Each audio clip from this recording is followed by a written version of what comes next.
In today's episode, we have Anastasia Malagisi, one of self storage's most thoughtful voices on brand, data, and customer experience. Raised in the industry and tested in some of the toughest markets, Anastasia blends operator instincts with disciplined marketing execution. We get into A B testing, value based pricing, data driven creative decisions, and why transparency and relationships still win. She also opens up about her personal journey, key mentors, and how yoga shapes her leadership. Let's dive in. Anastasia, welcome. Excited to have you on the Self Storage Pod. Guys, I'm excited to be here. Thanks for asking. Yeah, I know I've been bugging you for the longest time to have you, so I'm glad the day has finally come. Yeah, If there's one thing that Rodolfo is it's persistent. Yeah, yeah. It's my there's a superpower. great there's a great persistence quote I'll have to send you that literally was on my desk growing up through college and the beginning of my work career. And it's one of those, you can buy online for $5, but someone gave it to me when I was very young and I didn't understand they were trying to tell me that's who I was. So I relate to that, Rodolfo. You got to be persistent. Do you remember? Do you remember it? Or I'm paraphrase not it? going to accurately quote it. But basically, what it was trying to say is it's the absolute. If you do nothing, just be persistent. It's like, to me, it's just like building a habit takes 40 days, right? Or so they say. Hmm. So if you're persistent about wanting a job or getting good at something, you just have to keep going, or asking somebody to be on your podcast that keeps saying yes and then dodges a little bit. Not because I didn't want to be on it, but because the nerves show up, and am I going to say the right thing, or are the questions, going to be in line with what I actually do? And I think we all put up maybe resistance around new opportunities, but I appreciate you guys having me and I'm happy to be here. Yeah. Thank you for making the time to hang out with us, and you're in good company, I'd say. So, yeah, it's gonna be a good conversation. So, I known you outside of this, and at least gone to have conversations with you in person at the trade shows and whatnot. So I know you have a lot to contribute. You're badass at what you do. So this is gonna be a fun conversation for sure. Forward to it. And you guys ask anything, and nothing's really off the table. Hopefully, your listeners get some value out of today's conversation. And I'm calling it now. We're gonna have to do a second episode with Okay. Kurt on here as well. Yes. Do a combo interview. So I'm just calling it. If he listens to it, I'm calling you out, Kurt. We're gonna do it. Kurt's the best. And he has a better background than I do. He's literally got Beatle, and tough to compete with me, of course, but he's literally got Beatles memorabilia all aligned on the wall behind him. And every call that we have with other people, they're like, what? And a few people can zoom and actually see. No, but Kurt's great and a really great person to learn from, and I imagine would be great at a podcast too. So he nudged me and asked, "Let me know how today goes." So maybe Nice. he'll be next on your list. Nice. Yeah. No, he is. He is. I want to start off actually today a little bit different than how I typically start the conversations. So randomly, what's you are the you do a lot on the marketing side, right? At Safeguard, have your hands on a lot of projects. So I'm just kind of curious to start off with like what marketing hill would you die on? Just for We're the coming audience. out with the big hitters at the very beginning of the show. Yeah, today. just randomly, just see how it goes. Yeah. It's a great question, and maybe a question everyone should start with. For me, and I don't want to use the word sell, but what are you selling and who are you selling it to? And never forgetting who your customer is. Everything that you do in marketing or sales or business development has to be geared around the person you're serving or the people you're serving. And if it's like someone inventing something that they say, hey, this is a great widget or product, but does it solve for something? And I think, I'm a big, or used to be at least, a big Shark Tank junkie. And most of the people who get the offers are the ones that solved for the problem, because they understand then how to market it. They may not have the packaging 100%, or they may not know everything there is about digital marketing or what they need to do for customer acquisition, but they understand the pain points of what the product or the um, the service, again, whatever it may be, solves for. I love that. Is that a good answer? You want a more Yeah, no, context around that? I agree. I think a lot of, from my standpoint, a lot of folks, right, in tech software are so giddy to focus on like the, features and product and all the cool things that you're building. And oftentimes, one forgets to actually try to step in a customer's shoe, a user's shoe, and speak to them in a way that they understand, level setting, actually relating back to their day-to-day experience or the pains that they're trying to solve for. So I think in general, like that, I see that a lot, even on our end too. Like there's many places that we can improve upon on that end, and having that, keeping that in mind, right? Whenever you're building collateral and building the brand vision and all that, I think is really important. And there's all the different things that I think come into play after that. And again, this is just me, thinking on the fly what you asked, but data, right? I mean, we could talk all day long about uh, not making too many decisions or going too far down the path without having really good data. You still have that product or service that sits over here. What does it do? Who does it solve for? How do you communicate that to the audience you're trying to attract? And then the evolution of the product, and all those things that play in. So, for what we do every day, just to give some listeners some context, I've been in self storage since 2004. But if I take a step back, I was kind of born into it. My dad worked in storage in the 70s, and he began his career working for public storage, doing site acquisitions and development for them on the East Coast before they had really gone out that way.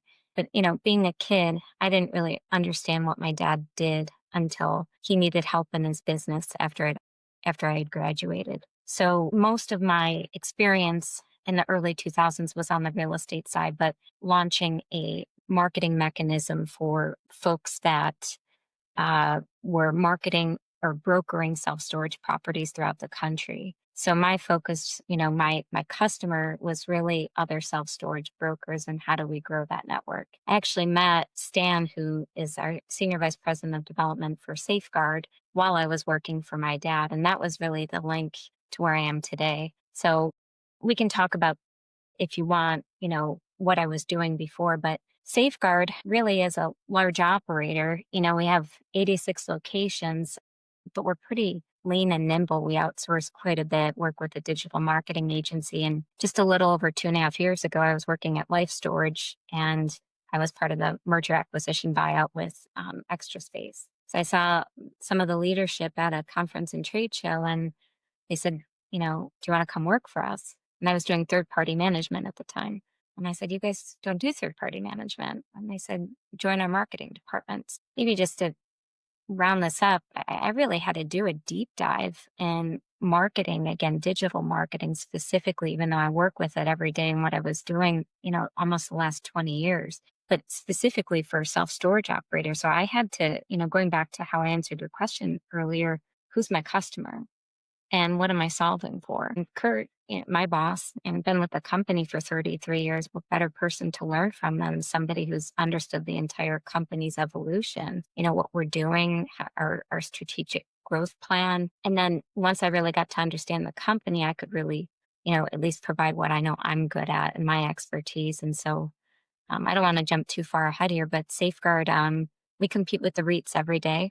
We have to be really nimble, sometimes a little scrappy, but we do have resources and how we go about our operations and business. But marketing is changing every day. But I come back to the customer. Who do we serve? How are they looking to find us? Do they know they're looking to find us? Sometimes that question comes up too. How are we seen? How are we communicating with them, the different channels and vehicles that we're in, and using data to really make sure we're making the best decisions for the company and to solve for the customer's pain point or the problem that they have. I like always am grateful when we get a chance to like dig into the mind of somebody and there's like this clear framework from years of experience. And even though you've gone from the third party management to non third party management, and look, I mean, you've grown up in the industry, like there's this like clear framework of like thinking about how to solve a problem. You've mentioned data a couple times today. I actually had a question for a little later on around this, but I'll bring it up because I think it's appropriate. It's like, in a marketer's world, you've got this customer, you've got this story you're trying to portray to a customer. I'm curious, like, if you have a balance between like having perfect data and then the intuition and then like the perfect storytelling, like which one of those would you rather lean into, and maybe like why? Well, I'll give you a real life example, Mason, of maybe answering that. Right when I started working for the company, we were in the middle of a web build project, and we were going from a fully custom site that really managed by 1 to 2 people to more structure with layers of people, layers of developers, people involved. So we had a little more support to go forward. And the website looked night and day from the new website from the original site. And we were getting a lot of feedback internally, what they wanted to see. So of course, putting our best foot forward, we had all these ideas around what it's going to look like, how clean is it going to be, how, we offer multiple promotions and specials. We're one of the few, maybe the only operator that I know that does that, where a customer can actually select a special. We might have 50%, up to 50% off 2 months or 20% off 6 months, focusing more on that longer term tenant. So how do you display that in a way that gets the customer's attention and makes them know that that's a possibility? So we use some CRO data, conversion rate optimization data, how a website works and functions and where they've had the most success to decide how we're going to lay this new thing out. And how do you communicate that with your internal group, your executive team and leadership to say, look, we value your input. We like everything that you're suggesting, but here's what some information and data is sharing with us. Why don't we combine a little bit of what we're looking for? We launch the site, we can run further data and testing, right? The CRO doesn't go away. I mean, it stays. That's something we thought initially we would just do from the onset. Do it a few months after the website launches, get a read, heat mapping other things, see how people are converting or not converting, and make adjustments. But it's an ongoing process. So through data, we've been able to share, website launched a year ago now. We've been able to share some of the successes with our team to say, hey, here's what we're doing, but here's what we're going to change, or here's some tests that we ran. And oh, by the way, just spacing out your value-based pricing top to bottom versus left to right accounted for a 26% lift in conversion. So we can try different colors. We can do things that take people's feedback and suggestions and put them into the test. But ultimately, the data is going to drive future decisions and how we build this thing and accommodate it going forward. So that was a real life example of a custom website to another custom website, but two totally different animals, and really managing the different opinions, the chefs in the kitchen, to make sure we hear and listen to everybody. We get their feedback, but we also use data. It's so cool. I actually want to double click a little bit because one, I remember the website transition very clearly, like for you guys, and I know you guys worked really hard on it. And I think there's like two things coming on. I want to double click on one, the special promotion offers that you guys do, and kind of where that creative idea came from and what you look for in that. But I'd also like to like the presenting the value-based pricing horizontally or vertically. Is that like just like a, hey, we're going to sit on a whiteboard, what are all the variables? Like, let's go test these variables? Or is somebody like where does that A/B test come from? Like, where are you guys pulling that? Because it's a 20% increase is drastic in a world where, right now competing with the REITs, right? Price and location are the two biggest competitive things. And some of that you can't control. So anything that drives the conversion up 20% is amazing. Like, where are you guys getting those ideas to do the A/B test around? Sure. Well, I mean, we could all take a step back. Everything that relates to us, we all fly, we all travel, whether it's trade shows, conferences, or, and I remember seeing a lot of the value-based pricing with airlines. I mean, maybe back towards the end of the pandemic. So like 2022, around that time. And I remember getting frustrated because, they had their pricing listed, and then you'd click over on, and then you'd find out that basic pricing, and they're still doing it today. at least a few airlines are, it's really basics. In most cases, I'd have to upgrade, not to that, You don't even buy a base seat when price. you buy the basic Yeah, price, right? You got to like purchase your seat afterwards. that's right. So there's all these steps that they have. But, traditionally when you're in marketing, you want to convert as quickly as possible. So I'm just saying, if people don't understand if there's anyone listening today that doesn't know what value-based pricing is, I mean, it's definitely a hot topic for our industry. But I think the hotels and the airlines, maybe even the airlines first, set the tone for that quite a few years ago now. But I remember having different feelings associated with it when I started to realize, man, this is just the new world and how they're doing business. We started testing with value-based pricing about that same time. Did some initial. Let me back up. We have two different things going on. We have good, better, best pricing, um, in terms of what a customer is willing to pay based on the features and benefits for the unit. Okay, so we have three different options. When someone clicks on a unit that they like, they have the option to get a quote, reserve, or rent. That precedes good, better, best pricing. So the good unit is your most basic unit. For us, it's a climate controlled unit and it's going to maybe have a good location, just something basic. Best is going to have a few more features. In our case, we include a lock-in fob. And with best, they'd get all the features from good and better, but maybe they have 24-hour access depending on the unit. Just even that perceived, even though many tenants may not use it, just knowing that they can get to their things at any time they needed to, that perceived value or comfort feeling. And maybe it's a unit closer to an elevator or it's on the first floor. So those are the types of features that we included with our value-based pricing. And the second thing I'll say is, kudos to Extra Space. They were actually doing this almost 4 years ago.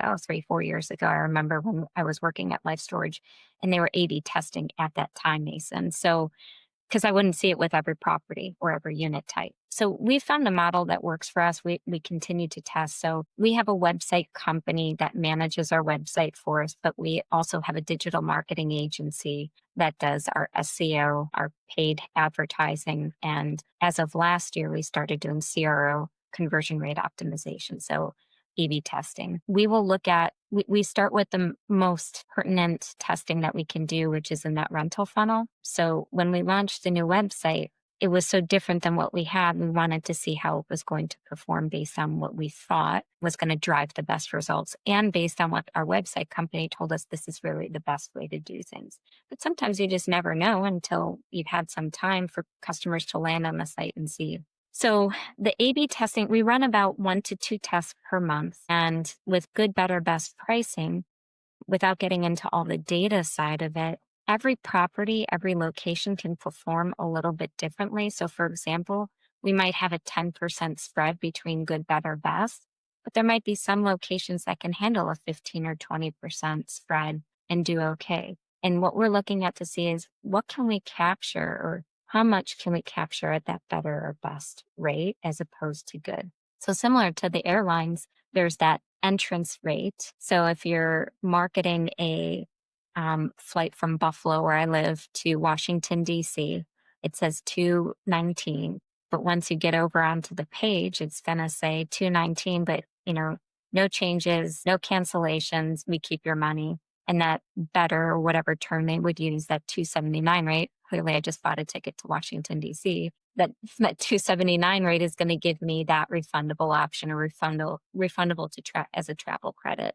So I'm going to pay a little extra money because I don't want to lose the whole ticketed value. Again, so taking a concept that's worked in other industries and applying it to ours. That 20%, just to clarify, Mason, that doesn't happen with the majority of our tests. We determined we were going good as the lower tier and then better in the middle and best. We tried left to right. We saw a reduction in conversion. So we actually switched back. And the way we conduct the test with our CRO agency is we always have a control and at least 1 to 3 variants. And every single property gets served that exact same test so that we make sure that we're properly representing everything. And there's no way we could, like, the last thing you want to do is get data collection, I guess you could say, right? You want to make sure that you're getting a very fair test across the board. So right now, what we're doing is we're doing this across the entire portfolio. There may come a time where maybe we can do individual location A/B testing and really refine this. But for the time being, the tests that we implement are across the portfolio. And we're really looking at the end of the day, quotes. And for anyone that's curious, someone may not be ready to commit to a reservation or rental. We found through A/B testing, getting rid of quotes actually did us a complete disservice. So we kept them. Some operators have told us not to do quotes. Why would you do that when you can do a reservation or rental? But we actually capture their information that may not fill it out if they did a reservation. So that's why we've kept quotes. There's like a perceived like lack, the barrier is low from a perception perspective, almost, that they're willing to give you their information and whatnot. So it's this perceived like lower barrier for them almost. Yeah. And that was a test we did, gosh, probably almost 10 months ago. And I will tell you, we're looking at different enhancements to the website that could change again. We could run tests again to see if that's still valid. But most of the testing that we do is in the rental funnel today. If you land on our website and you get to a facility page, you're going to see the unit grid or the unit mix. We found out 54% of people aren't scrolling. So they're not even engaging with any type of scroll. 70% is mobile traffic. And we're converting better with our new website than we were with the old one. But why aren't people scrolling? So we got really active with our filters to make sure that, people can get to the unit they're looking for very quickly. I don't want to get into the weeds too much, but that's exactly what CRO or A/B testing allows us to do. And we're able to see the results from that testing and then either implement or discard changes. The test will run for 2 weeks. If something is not good, we abort the test, immediately if we get any kind of negative data or data is that going to hurt us. But for the most part, they run for 2 weeks outside of holidays. And if they create some kind of lift or value, maybe it's 2% Mason. But again, are we converting better with it as opposed to without? And that's how we base our decisions. I appreciate so much like how methodical it is, right? And I've known Kirk for a while too, and it's funny because I feel like Kirk with the Beatles things in the back of it, he kind of feels like he's a fly by the seat of his pants person, but like you guys have always been extremely methodical around how you actually go about implementing things, even if there's this like wildness to the culture internally and stuff. So I've always enjoyed talking to you guys because there's so much thought and purpose put behind every decision. Even I remember you guys going through the website transition. I remember how much you guys were, dedicating time and effort and being methodical around how you were going to build it. And it sounds like you guys are in a really, really good place with a system that allows for you guys to go through these 2-week, experiments and see the control versus whatever test you're running. And that's really, really cool to see. I had a question. Do y'all also budget for honestly just doing experimentation that is maybe outside the rental, like maybe your core KPIs? Like, do y'all budget for anything like that kind of fits into your sprints? Topic is budgets as we're completing those in the next couple weeks. So welcome to Q4. Welcome to Q4. I mean, I got to tell you, I think like I'm taking off my safeguard hat for a minute. I love this team. They are not only an amazing team to work with, but a lot of wonderful mentors to learn from. We're lean. So, in our marketing department, we have 3 staff members and we outsource a bit with our partners, our vendors that we work with, service providers. So our budgets might look different than somebody that's maybe DIY, or maybe they have more staff team members. That might change over time, but we're really hands-on. We have a development company. So we, up until this past year, 98% of our portfolio's development, just to give some people context. That's changed a little bit with the environment. So we're doing more acquisitions. But we built our own portfolio. We don't third-party manage. I think at one time the company tested that out, but that wasn't really for us. And so we really focus on operational efficiencies, marketing, and we have our own board of directors that we need to report to. So we really have to be a fiduciary for other people's money. So we're always looking at the greatest and best tools that are going to assist us in our business. And sometimes we might pay a little bit of a premium because it is outsourced, but if it's going to help us convert better. So just to dive into that, Rodolfo, last year was the first time we put into the budget a CRO plan. So we traditionally had done paid search. Actually, I'll share with you a little bit more. We did paid search, SEO, and obviously listing services, we include overflow call center, those types of things on the marketing side. But we added CRO into the mix and then organic social. We really couldn't do it in-house effectively and properly. And so our digital agency partner that we work with, that's something they do really well. So they kind of kept us at bay this year where they were managing the existing channels that we did through social media. This year we've budgeted for kind of that enhanced plan where we're adding in TikTok and YouTube. So CRO is not going away for website, but one of the discussions we had internally is if you don't spend time in the way in the channels that customers are either searching for content or watching content, they may not be searching for it, but something that they're doing in the social platforms triggers our content to be served to them, whether it be moving or different storage hacks, but looking to move or need storage, but maybe there's best ways to, you have a small apartment in Brooklyn. How are you going to use storage efficiently in your home? So that's something that we look at and say, this is content that we can create with the help of our agency partner to start to be seen in this space. I'm a believer in branding. I understand that every 10 by 10 that's empty might appear to be the same, but we're not the same. So how, when customers are seeing this type of content, our brand can resonate with them. So organic social, organic paid, Rodolfo. So we're even taking our paid dollars and not just reallocating them. Sometimes you have to ask for more money in marketing, but using the different channels where we can be seen. And as long as these programs can show that they're adding to the customer journey, even maybe not even the conversion itself, but adding to that experience, we have a very great group that's willing to test and try things on, or maybe it's a new product and service in our industry. I mean, get out of marketing programs specifically for a second. Kurt, always said, we were the first ones that tested this product. And I love that.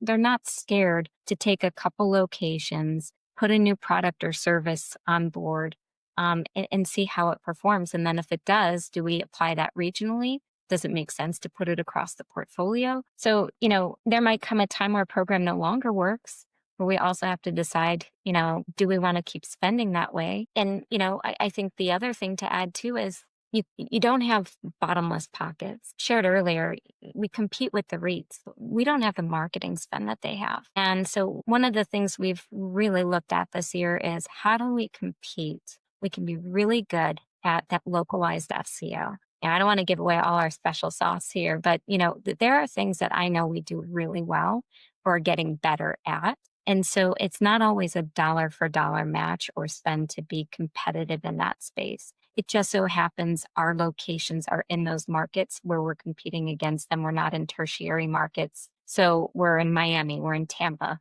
we're in Brooklyn or the Bronx. So if we have 3 safeguards in Yonkers, there might be 16 extra space in public around us, but we're doing good. And I know they like to share on occupancy, and how they're performing, but I know how we're doing with our NOI, and how we're also doing with our occupancy. So all these different channels and programs, as long as you can get the data on them and show that they're working or not working, we usually don't get too much pushback when it comes to, making those requests for more money, or let's test a new channel where we haven't been in. It's amazing. And I mean, kudos to you guys. Safeguard's name does carry a lot of weight in the industry. So, and obviously like being fortunate to be working with you guys for the last few years, be able to see, like Mason mentioned, whatnot, how you guys continue to elevate your brand and all that has been awesome.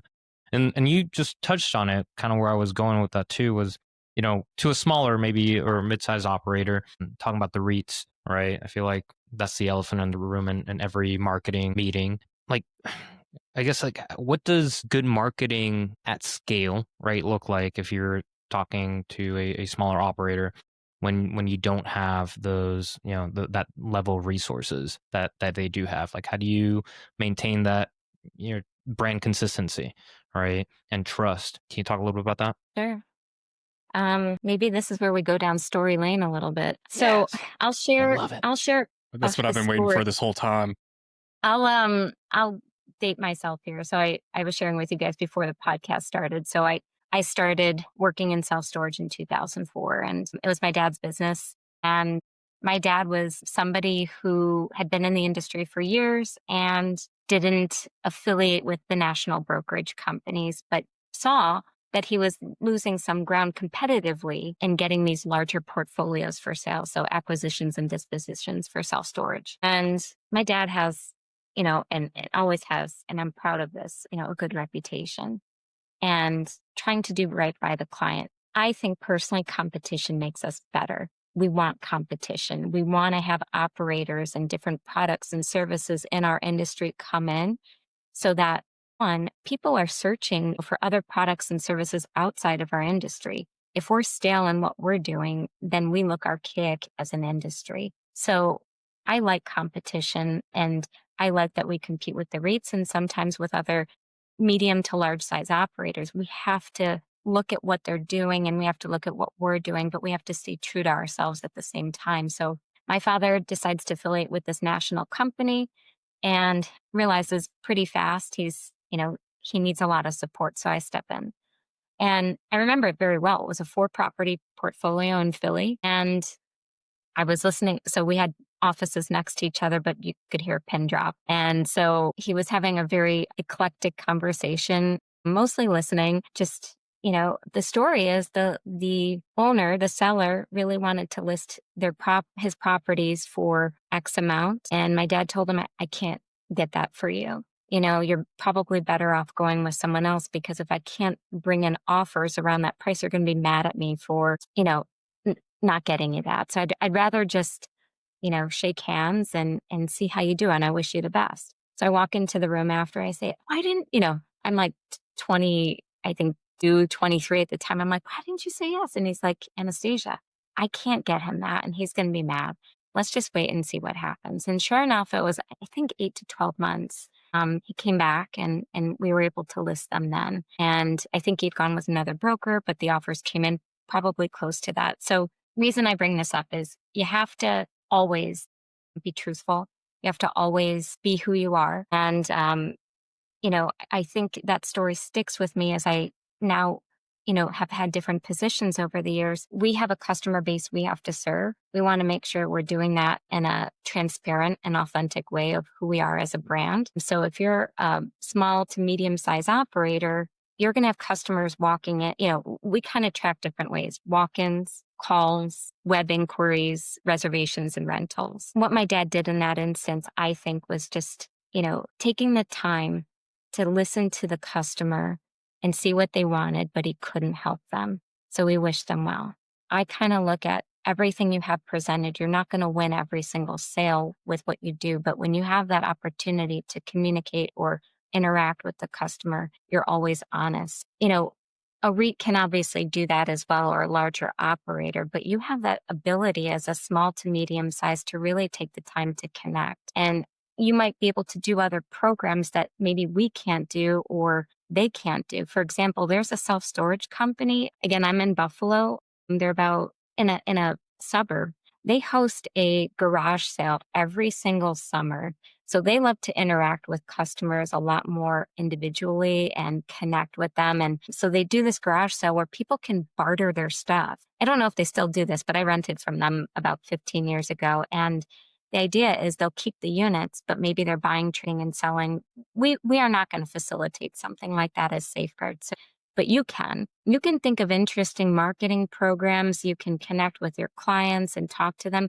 They're coming to you if they're a customer for 1+ year, yeah, it might be price, but there's probably some kind of connection that's occurring between the manager. You still need to raise your rates and do what you need to do to be a business, but you can have that level of engagement. You can be involved in sports teams. You can pay a few $100s for a banner and have your brand be seen. You can go to community events, be at your chamber. It's easy to write a check and be a part of a chamber from a membership perspective, but are you engaging with them? So, I mean, maybe not the best example, but I always look at that transparency and trust and building that into your business and how that can help you and assist you. If you're a mid-size operator, and let's say you're talking about paid or search, and you can't compete, maybe, our cost per clicks have gone up quite a bit. So just a second here, you might not be able to always do the cost per click and put, hundreds or thousands of dollars every month on your location. But you can look at your budget and say, well, the majority of my renters are coming in at the beginning and end of the month. So how do I apply more budget, and maybe I go a little bit later mid-month so that I can have more dollars allocated to when those prime clicks are coming in. So I'm trying to maybe give some different insights on how you can compete from digital marketing, but also that grassroots and relationship side, because I still think that matters. We had a manager in New York that had a good relationship with a customer. They were retrofitting apartment buildings, and they liked her so much. They decided to expand. So what they would do is they would go in, they need to take out all the furniture. It was government housing. So they need to take out furniture or whatever, store, rehab the projects. And so they would rent from us. They liked her so much. They used our properties. I think it was like over 40 units at one time, just from that relationship. So I hope I'm not just going all over the place with my response, but I don't see how you cannot win at what you're doing if you're doing it well, you're being authentic and trustworthy. Obviously, at the end of the day, you need to have budget and you need to market, you need to spend money on advertising and good website, and you need to make sure that you're testing in some way, shape, or form the marketing programs that you have, because you want to know, are the dollars are going in the trash can, or are you converting? But I think you can do everything and do it well and compete. It might get harder. I know that there's a lot of consolidation happening in the industry, but also the REITs aren't in every market. There are markets where they're not in at all. So you might be competing with maybe two other people. So is it a competitive rate that you're offering? Is it that more grassroots marketing style approach? Are you amazing at social media and you just have an awesome following there? Again, just lots of options. And I would just encourage people not to sell themselves short on the competition. But again, ultimately competition is going to make us better, and we need to know what they're doing. Sorry, one more thought. We've been marketing for over 2 years, up to 50% off. Okay. It started at choose your special. But as we looked at the specials, we were saying to ourselves, well, it's really like that highest percentage off, right? So, we have that 20% for the longer term tenant, so that a special applies. And in many cases, it's actually a better special for the customer. So let's just say up to 50% off, on our website, on our social, all these different channels that we market in, on our banners, on our signage, in store. Again, everything. You can select whatever you want once you get on the website or when you're speaking with a call agent. I just looked the other day, but the REITs are finally doing that up to 50% off. So I don't know if it's because of us, but I kind of laughed. They always had different specials, but they changed their specials more recently to that strategy. So I'm curious how that plays out for us competitively. If it's harder, more difficult and challenging. Again, I come back to, okay, they're doing that. Let's see how it goes. And if we need to adjust or do something different, we will. Super grateful for the story time. And there's a couple of themes in this. Like I could sit here and unpack this like for the next 4 to 5 hours with different things that you just diatribed on. And I'm really grateful for it. But I think a couple key things to like point out is like, one is competition is amazing. And a lot of times people are scared of competition for things that just we as humans naturally are just scared to compete and how we're going to be able to show up in it. At the end of the day, I think competition really forces us to look inwardly at what our strengths and our weaknesses are, be honest about that.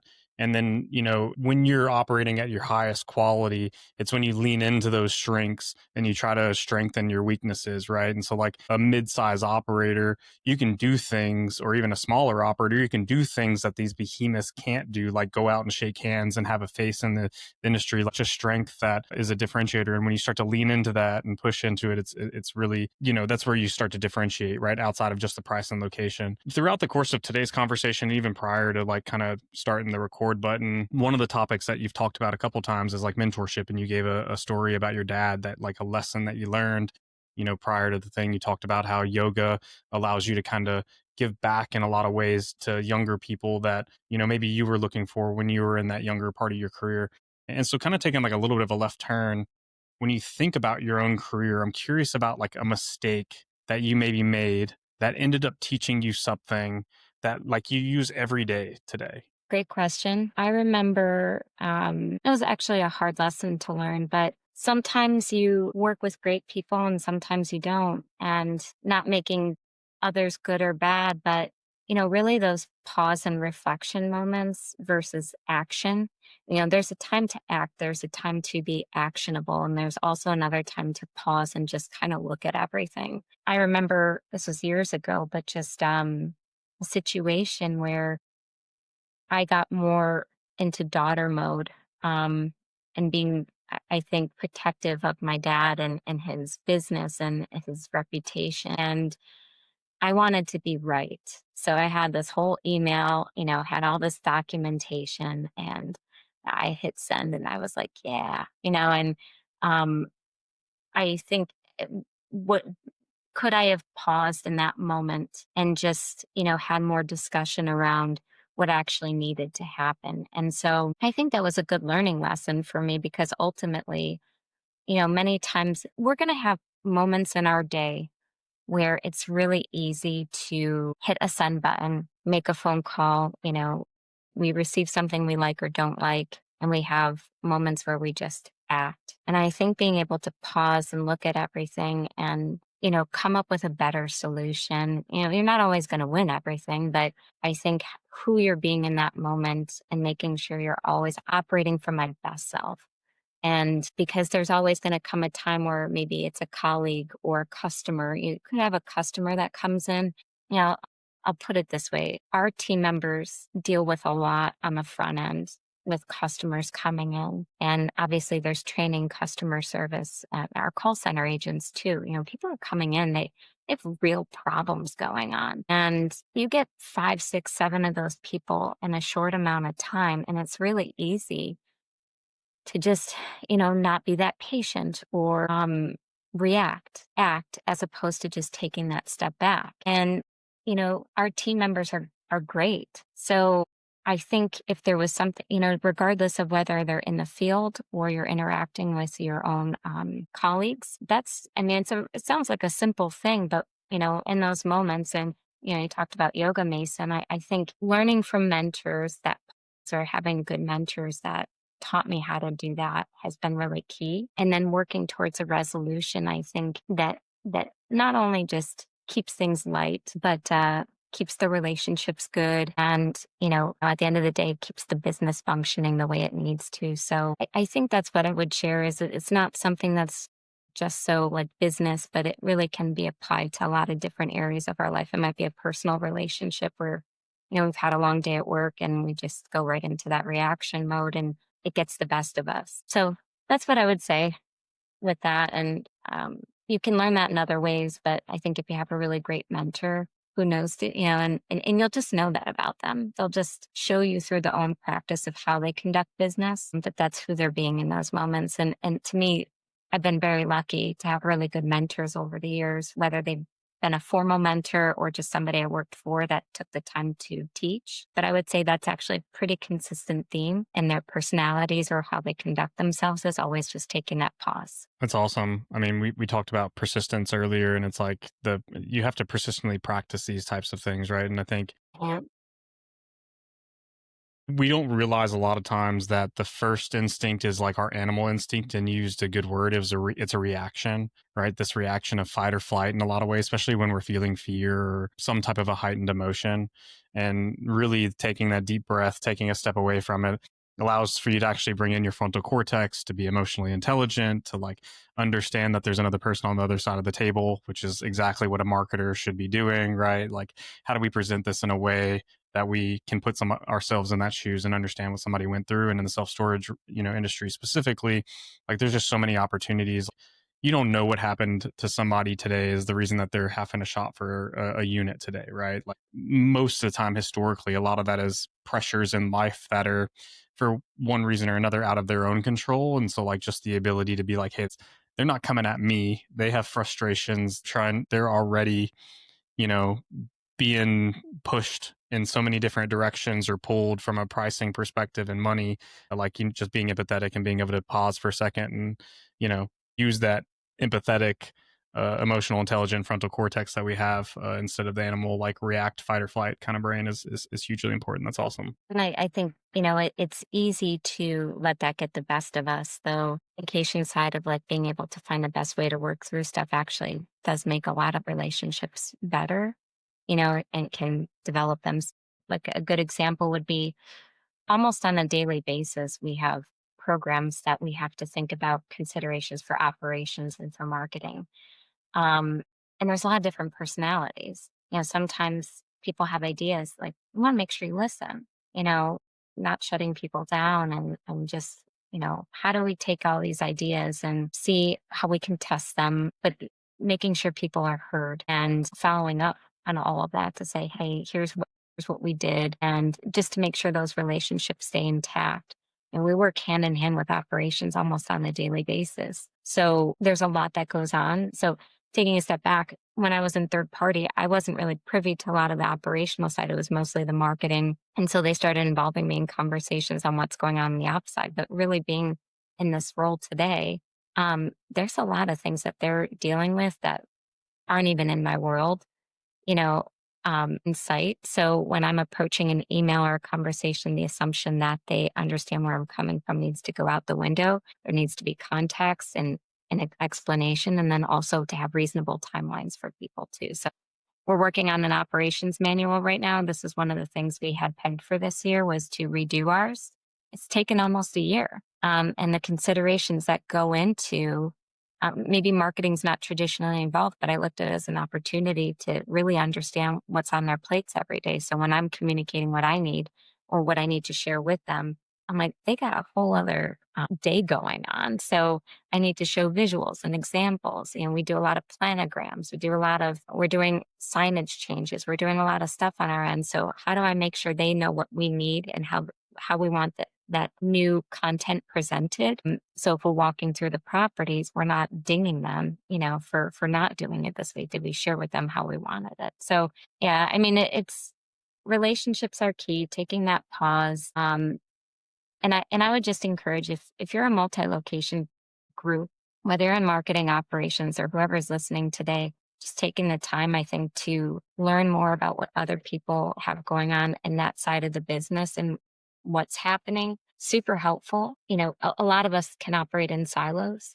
But I'll tell you, the biggest project we had going on outside of that this year is we've been working on a data migration project and involving all of our team members in the corporate office and executive operations to start to do dashboard data and getting a real good understanding of how they're looking at information and data based on what's going on in their world to make better decisions for the business. So people I would normally talk to, now I've been on a few different calls with, and it's been a lot of fun, but also tells us, this is a larger project than what we thought it was going to be just marketing initially. So it'll be fun. We're just kicking that off with assigned scope. So hopefully by Q1 of next year, we'll have more dashboard data going on. Nice.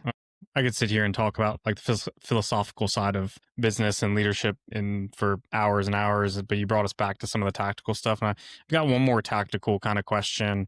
And then, that'll probably lead us into, how we close these out as just kind of rapid fire, get to know Anastasia in different various ways. But it would be a sin if we didn't ask, like, today the marketing toolkit just really has exploded. I mean, you've got so many new tools that are coming in for AI content, predictive analytics, different automations that are happening.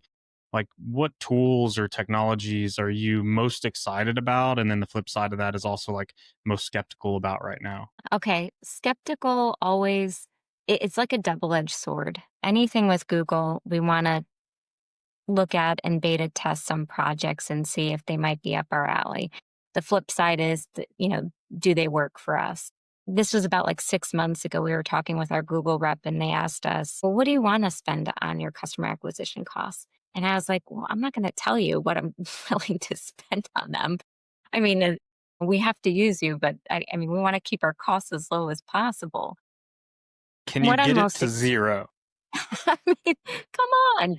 It was so funny, and they were asking in such a way where they really were just genuinely asking, and I'm like, "I'm not sharing this." So, what I'm most excited about is how AI, and I know AI is such a hot topic, but how AI, it's not just its own thing over here. Hey, let's use AI. It's how you're using AI with some of the tools that you might actually already have. So the dashboard project I was just speaking about that we're getting off the ground is it's going to pull data on a daily basis for us with the different KPIs that we're measuring. So one of them might be a cost per rental in a particular market, like let's say Chicago. But then how do we use AI to look at how we're taking that data, and are there opportunities for it to look at how we're presenting rates or the rates we're presenting and see, can we make some adjustments to that through predictive analysis? So it's technically marketing and operations working together, but something that might have been more manual where you're having an analyst, AI can be the assist through that dashboard data. So that's working with a good partner that's integrating it. We're not doing it ourselves. They're incorporating AI into that. Obviously we have a great partnership with you guys, with Swivel. So there's other things that I think, so I'm most excited about AI, but we use it for little things like ChatGPT just to get some marketing information content out. But then a lot more integrated with operations is where I think we're going with this, and what I'm excited for. Mason, you said, what am I most not excited about? Or sorry, will you share that again? Both just what you're skeptical about and what you're excited about. So not everything's going to work that you test. So I'm not always excited about testing things, even though I like testing, but it can take you far down a lane that takes you away from your core and how you're doing things. So just that balance act, I think, of your marketing programs and channels and testing enough to make sure you're not missing opportunities elsewhere. It's definitely a lot more challenging to compete today, in self-storage overall. I mentioned consolidation happening. So there might be 7 extra spaces around one safeguard. It's not always the most exciting, but it's keeping us on our toes. And I think from my perspective, again, I have to look at that SWOT analysis. What are we doing really well, and strengths, opportunities, and then again, where can you find improvement and analysis? What challenges lie ahead? So I'm not always excited about having to go head to head with all the competition, but I know at the end of the day, if we stay true to what we're doing, we're going to keep performing well. Sweet. All right. Best part of the show. Anastasia, you ready? Sir, I think Let's start off easy. they've got me turning red over here. It's not that hard, I promise. No, it's not that rapid. We try to give it quick and easy. First tool you open on Monday morning. Say that again. I'm sorry. First tool you open on Monday morning. All right. So now we're going to nerd out a little bit with yoga. Yes. I've been teaching for 10 years. I'm practicing for 11, and I open up the app every day to see which class I'm going to take because there's several 6 a.m.s on the schedule. Nice. Well, that's awesome. I'm looking to see who's teaching and if I'm going to set my alarm on time to make it. Is this like an app specific to your routine where you go, or is this more of like Studio. Yeah. Okay, cool. It's a studio. Now, if it's self-storage, we have a report we get every morning called, so just because maybe some of my Safeguard colleagues are listening to this, I'm also looking at the 24-hour report where we get a good Nice. timestamp of what's going on. And I do that before yoga, right? Yep, at 6:01. Yep, nice.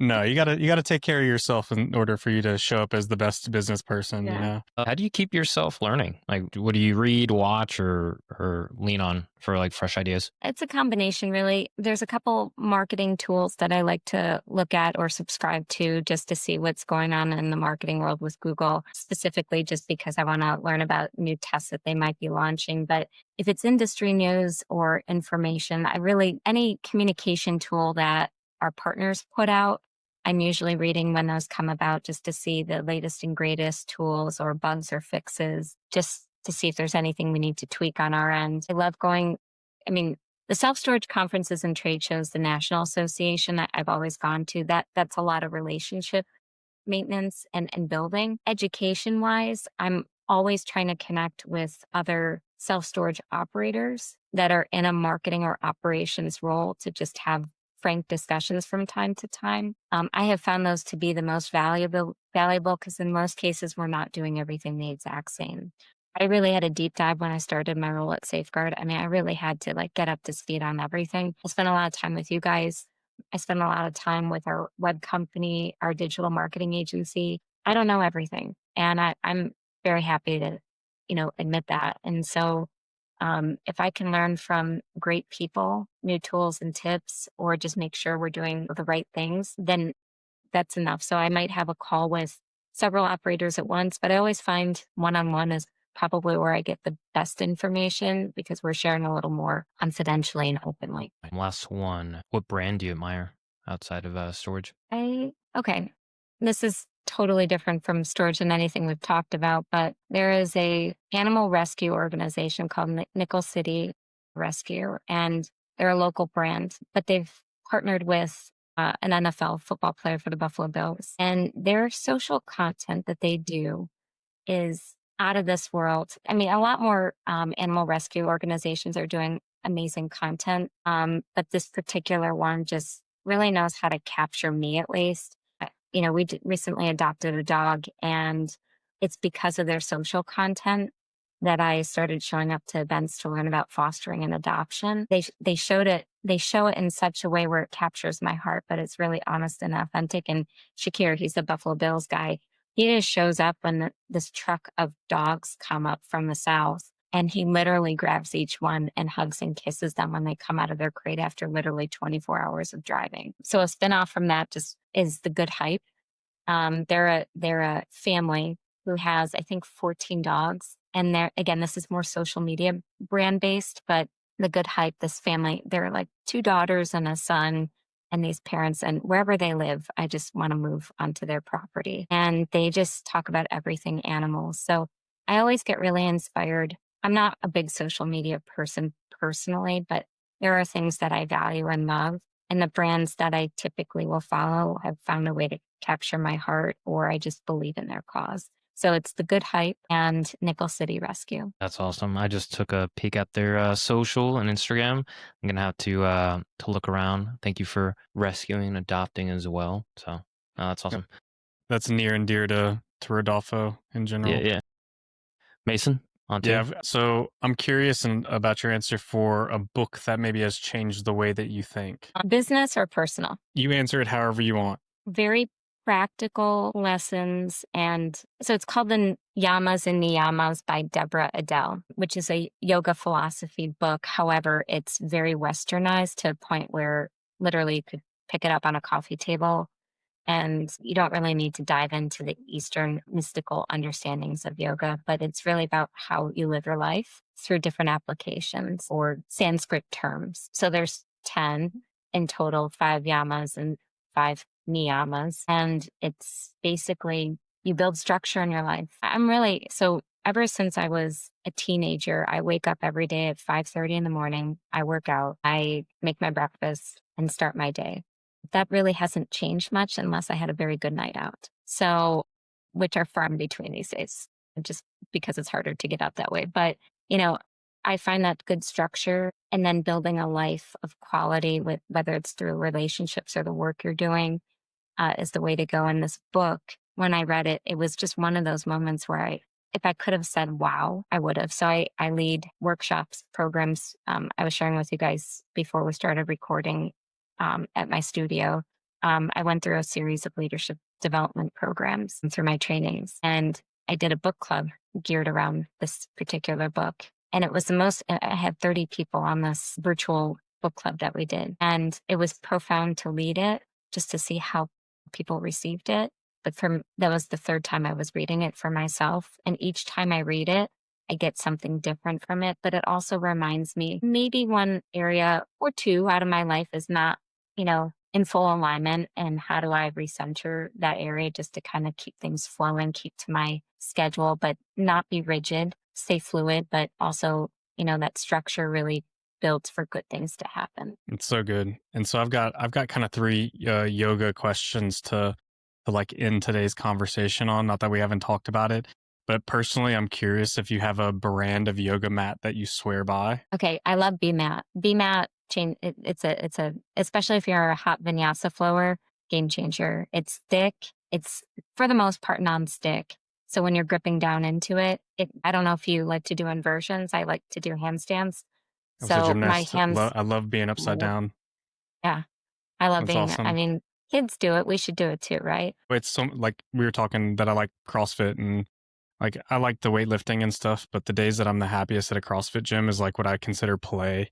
And that's just like doing something on the bars, doing handstands. Like it's just like reminds me of being the, 7-year-old boy in a gymnastics gym. All right, so two more to close us out. What's your favorite pose? And if you could pick any place in the world to do a yoga practice, where would you go? Favorite pose these days would be a warrior two. And I only say that because I had a hip injury or discomfort for about 6 months, and being able to get back into that pose. Most of the time when things happen, I don't want to say to us, but they happen and we have to adjust how we're being, or when I personally, when I've had injuries, has been how I've had to change up my practice and evolve who I am, and not get frustrated, but just work through it. I summited Kilimanjaro New Year's Eve of 2019 going into 2020, and my water pack froze you leave at like 10:45 in the evening, depending on the group you're going with, and you hike through the night. And I had the wrong water bottle, so I basically didn't have water most of the trek. And so when I got to 45 minutes before summit, I was not a happy camper. I I was just like, just get there and go. And so I got it, literally the photo of myself at the top of this mountain. My best friend just did it 3 days ago. She finally went. And she sends this photo. She's beautiful. She's smiling. She's happy. And the one of me, I look like this miserable, human being. And I just want to get down. Anyways, if I could go back, or when I go back and do it again, I would want to do a simple tree or dancer pose at the top of that summit as a do-over. But I also have to look at that and find the humor that I really wasn't that happy. And everyone's like, go do a yoga pose. And I'm like, leave me alone. Dehydration is a real thing, and on top of a mountain. Kilimanjaro is definitely on one of the top of my bucket lists. That's awesome. You got to do it. Yeah, no, I just need to plan it and do it. And Anastasia, I'm just really grateful for the authenticity today and like joining us, and let people know where to find you, and just a little bit more about if there's anything else you want to shout out before we kind of close out today. Thank you so much. Thank you guys for having me. Hopefully, again, your listeners got something from this. I'm really grateful that I get to do what I do every day. And I would definitely say I'm in learning mode still with some of the areas. And maybe just the only advice or feedback I would give is, I don't know everything, but it's also been a great point for me to learn from. And just, again, like you guys every day, I have the opportunity to ask you questions and figure out what's going on. And there's some pretty amazing people in this industry where you can have that dialogue and those conversations with. And I can honestly say that doesn't happen in every industry. So thank you. And I'll see you guys soon. Thanks so much, Anastasia. That was awesome. Killer episode. And I'll see you next Thank time. you.